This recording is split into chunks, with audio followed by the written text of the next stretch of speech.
Hey, this is Hunter from Black Valve Media, and today I'm going to show you how to set up the PS4 controller through the MIMIC with the MOVI Pro. So the other day we went to do this and try to set it up for the first time on our MOVI.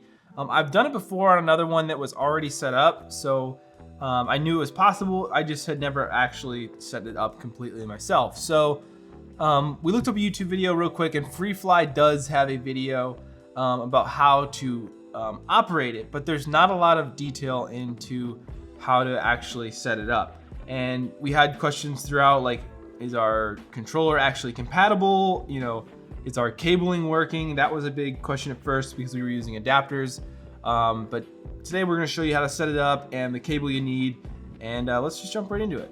So first off, you're going to need a MOVI Pro, obviously, and then you're going to need a MIMIC, and the MIMIC, I feel like a lot of kits have it with it anyway.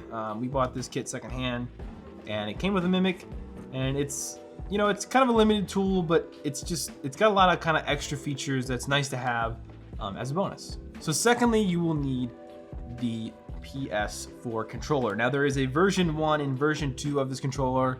At some point there was some issues with firmware versions of like either of them being compatible. Just get on the newest firmware. We're on Blackjack, so we're on the beta, which is the newest. But basically the only real difference is I think just the thumbsticks and kind of an upgrade there, and just upgrade overall of a refresh of the controller. But both of them will work with this. So the other two things you'll need is the cable, and we have an accessory mount. I'll show you that in a second. This cable is a like a classic phone charger style. I think it's a USB micro. Is that right?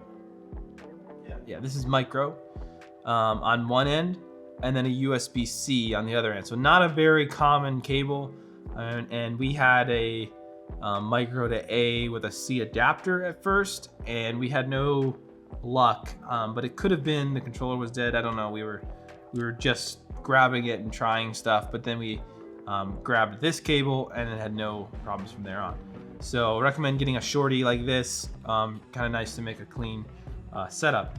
So the other thing you'll need is this mount. They sell them on Amazon or eBay or whatever for this controller specifically, and basically it just clamps around the controller and clips on there tight, and it's made for like a phone, so you can mount your phone. But basically we just took a little soft side Velcro, a little hard side Velcro here, and just slip this right in there, and this isn't coming out. It's in there nice and good. And then, well, before you put it in there, you need to plug in the cable at the bottom here so you have access to it. And then put that up in there, run this cable around the back, and plug her in. So the biggest disadvantage with this setup is you just need to charge your controller ahead of time and charge your MIMIC ahead of time.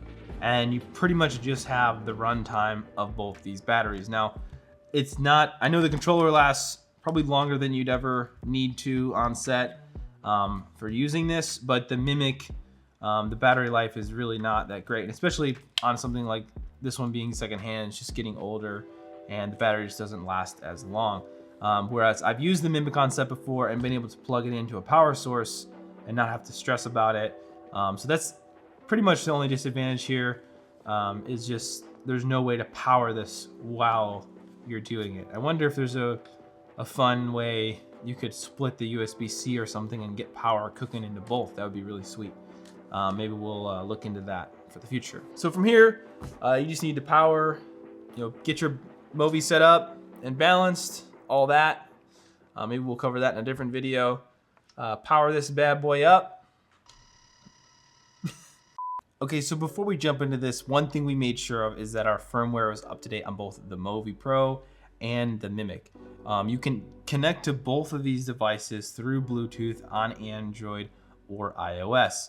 So if you want to get into the beta, that's what we're on. We're on the Blackjack beta for the Pro, and there is a respective update for the MIMIC. So you want to make sure those are both up to date, just to be sure that this is gonna work for you. So on the Android, you'll want to go to Freefly Systems website and get to this MOVI PRO Android app menu. And this is a V2 beta. You just download the APK and install from there. For Apple, the beta app is through another app called Test Flight. There's a link on MOVI's website we'll put in the description that will take you to the how-to to download the app. It's a little bit clunky compared to just going to the Apple or to the App Store and downloading it, but it's really not that hard. You just got to get this code into the Test Flight app and download from there. So from there, open that app up and connect to either of them and do the update. There's also a weird thing with iOS that was giving us a Bluetooth update, and I had an error with that a few times, and we actually just used Evan's phone from the Android and then had no problems from there, and I was able to connect on iOS after that. So once you're connected to the MOVI Pro or the Mimic, whichever you're trying to update the firmware of, go to Monitor and go over to Updates, and it will tell you your current firmware. In this case, it's showing us the previous firmware. So we go back to 1.5, which was the newest before the beta update. So, basically, as we understand it, here in this moment, it's working with the MOVI Pro on the Blackjack 2.0 and the Mimic on Mimic 2.0. So they're both on 2.0. In our case, we had to update this one.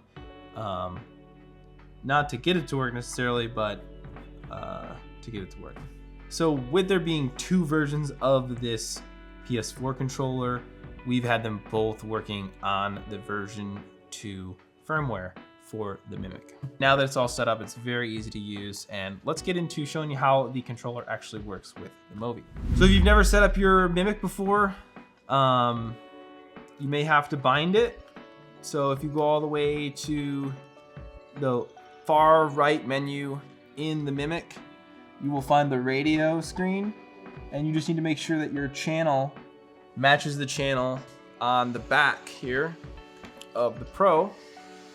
So you can take this, I can see it too, and just tab all the way over to radio.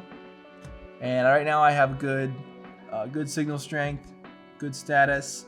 I'm on channel 7, so make sure your channels match. And then if it's not bound, you can hit bind on one or the other, and they'll look for each other. So once you're all hooked up, you get some extra controls here that you'll recognize from the back. With this, you can tune from here. This is the gamepad menu that we're gonna be working. You get some input setup, red control if you've got that going. You can have your axis controls through Mimic, and then you also have the Mimic function. So you want to make sure that this is set to off when you go to do this, because if it's in Mimic mode, mimicking and not doing the controls, and then if it's in kill mode, you're obviously not going to be able to control it because it's in kill mode. Activating instant kill. No. All right, so now that you got everything hooked up and everything's powered up, let's go over the operation of the controller. So you want to get into the gamepad screen. You're going to click turn on. Now this is going to make the controller now active. Just to go over a few operations here. X is always kill. It's going to put the MOVI into kill mode.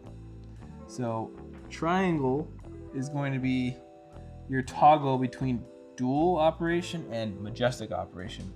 Now the key differences there is in majestic operation, you're only going to get tilt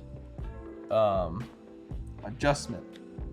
So you can adjust the tilt, but not the pan. And it's just to be like a supplement for someone operating in majestic mode. You need to help adjust their headroom and stuff. The other thing is the D-pad is going to give you your speeds. So you can go in 20% increments. So you can start your tilts at 20%. That's pretty much where I've been hanging out is 20% on everything. You get 40 all the way up to 100. Very quick. And then if you want to inverse the direction, you can go into the negatives. And now up on the stick is up with the camera, whereas with a positive percentage, up is going to be nosing down and down is going to be nosing up.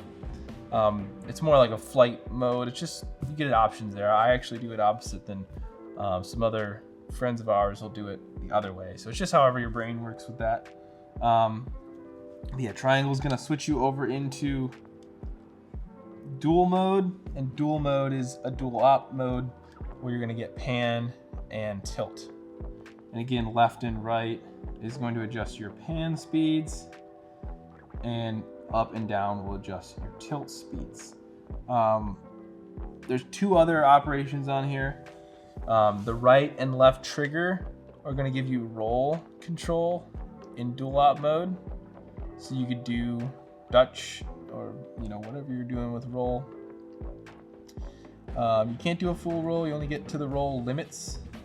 So you can only go so far with that. But it is neat that you can do that. And if you want to level back out, I always just switch back to majestic mode, it'll level it, and then back into dual mode. Additionally, you get, it says zoom under here, and I don't know, zoom might be either this or the left and right bumpers. I don't know, we don't actually have a motor that hooks directly up to the MOVI, so we can't show you that, but it's something I want to get down the line. I think it's just nice that you could, if you were on a really quick thing or you just wanted to quickly make zoom adjustments, you could do it all right here from the DualShock controller. So yeah, getting it set up was a little bit difficult, but now that it's set, I feel like every time we go to pull this out, it's going to be very easy and quick to just go ahead and get control of it. So while the MOVI Pro controller is a much more robust option to control the MOVI remotely in this fashion, this is a cheap way to do it. With it being cheap, there is some trade-offs. The connection is not nearly as good. It's not nearly as a tactile interface, but we're gamers and we like just live on sticks as it is anyway, so this was natural for us. As far as smoothness though, I mean, operation-wise, you can get really good shots with it. So really cool feature for them to put the PlayStation controller integrated into their system. It's not often you'll see a professional system integrate a inexpensive controller. So I thought that was really neat they did that. Well, I hope you enjoyed this tutorial. We had some trouble getting it set up, so we just wanted to have a good video that was succinct and how it actually works. And if you have any other questions or videos you'd like to see us make about the MOVI, we have the thing, might as well make some videos about it. So hit us in the comments with any questions you have about this setup or maybe another setup with the MOVI, and maybe we can address that. And hit that like button and hit that subscribe button, most importantly. And most importantly, thanks for watching.